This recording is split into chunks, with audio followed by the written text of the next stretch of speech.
I will do Leetcode 338 counting bits.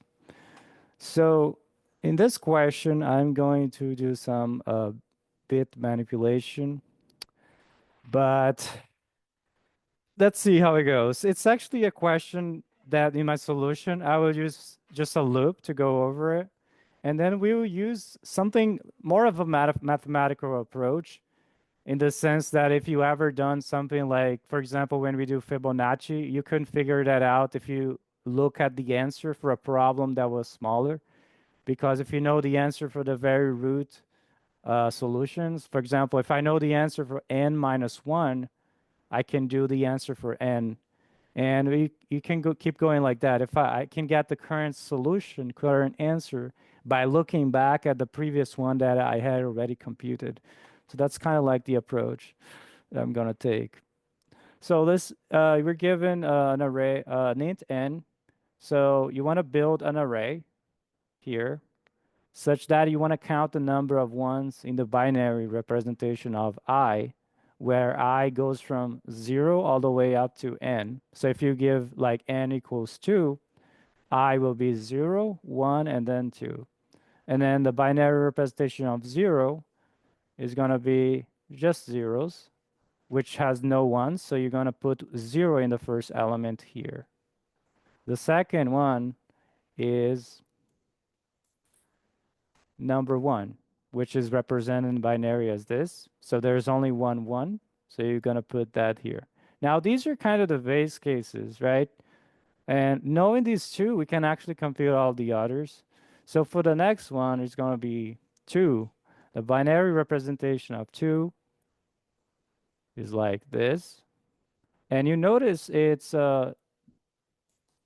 actually the previous one, but shifted to the right, right? But actually, if I look at the previous one, and what's the difference? This one is added 1, right?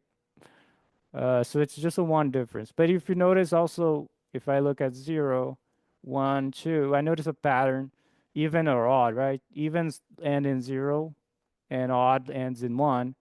And then the next one would be basically the previous one. And if I go to the next one, which is if I had one, just extrapolating here, it would be like this. Part of my arrow there. Let me.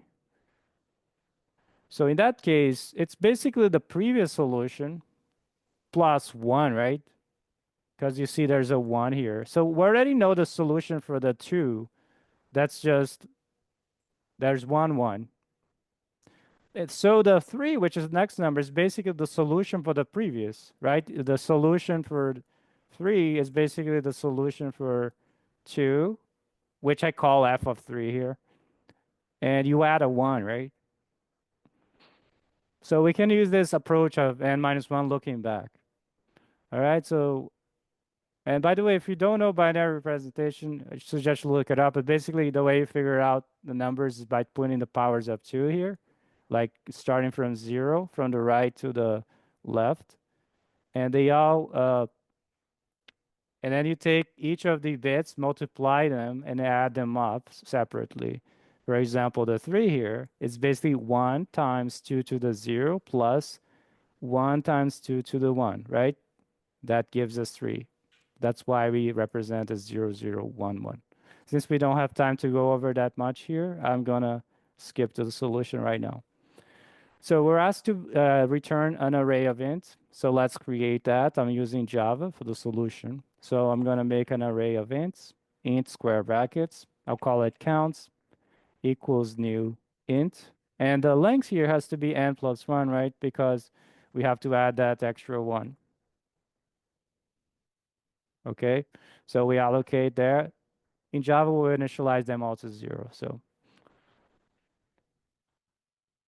okay, so with that, let's go at the end, return it. And then in between, we're going to do the calculation of the counts. Let's make a traditional for loop. Okay, feel free to use any other kind of loop in whatever language. So int I equals 0 as long as I is less than or equal to. Actually, I'm going to start with the first one, right? Because we already know the count for 0. We don't have any ones in the 0 position, right? For I equals 0. So that's actually already initialized to 0 here. So I don't have to care. So I can just skip it. So that's why I put I equals 1 there. And this one is, we can either use n or the counts.length. Doesn't really matter. Okay. And I plus plus. Now, here's the trick here. We got to look if the number is even or odd because we know that thing. And we already have the solution for counts that's for I equals 0, right? That's just 0. And the next one would be the 1, which is just the previous, which is 0 plus the 1. So if the number is odd, so you can have different ways of checking if it's odd. You can do like this. If you bitwise end with 1, that will tell you if it's even or they'll tell you if it's not. If it's odd, if it's equal to 1. Or you can use the even one. People might be familiar with the modulo 2 equals 0, right? Something like that to check. And that one is would check if it's even, right? But this one is checking if it's odd. So in that case, if the number is odd, that means it ends with 1, which means if I subtract 1 in the previous solution of the previous number plus 1, I already have the previous solution, right? It would be counts at I minus 1 because I am given that the I starts at 1 instead of 0. If it was 0, it would get negative 1, which is not valid. So I'm guaranteeing because of my I equals 1 here. In this case, the first one, when I equals 1, 1 minus 1 is 0. Therefore, counts at 0 would give me the value of the count when I is 0, which is 0, right? So if you take that and add 1, you get the number of ones for this position at I.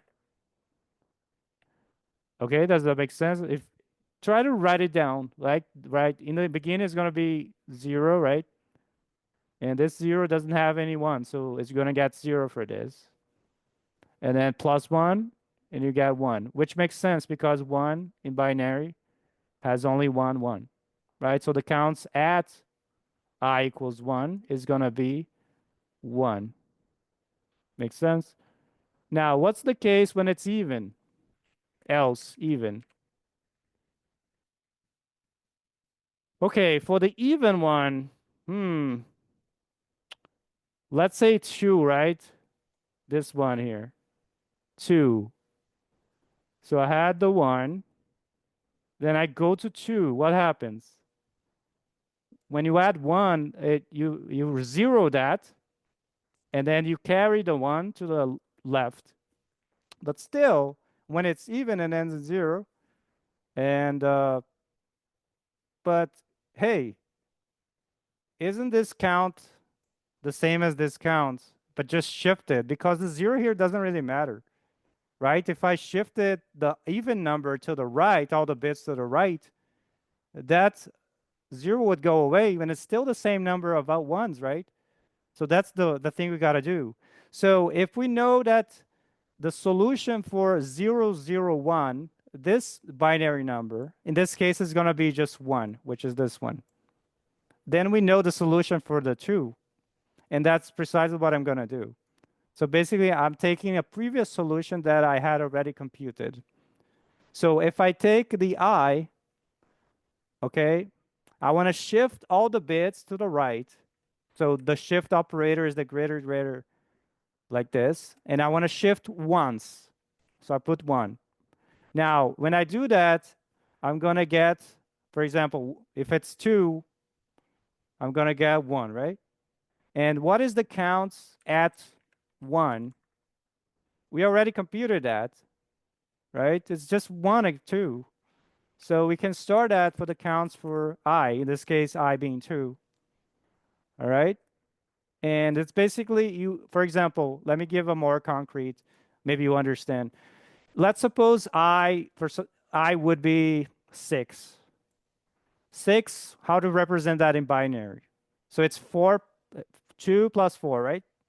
So that's 0, 2, 4. So 2 here plus 4 is 6, right? This is 6. Now, if I shift to the right, eliminate the 0, I get what? This number here, which is what? That's, remember, if I eliminate the 0, and the first place is for the 1, which is 2 to the 0. The second place is for the 2 to the 1. So that's 3, right? So 3 is 0, 1, 1, this number here. But hey, I already know the solution to 3, right? Because I computed before. That's 2, and should be the same for 6. So that's what it's doing here. You're basically saying, okay, the solution for 3 should go into 6 because they're the same. They're just shifted. So I'm always able to compute the count by knowing a computation that I already done in the past for a past number. So that's the whole idea here. Let's click run and see. And there you go. Now, time complexity. I'm traversing the array given n elements, O of n. Space complexity. I have to create a new array of things. So O of n as well. Hey, thank you for watching. If you like this content, please consider making a donation so I can keep doing this for you. I'd really appreciate that if you could donate. All right, thank you so much, and I'll see you in the next one.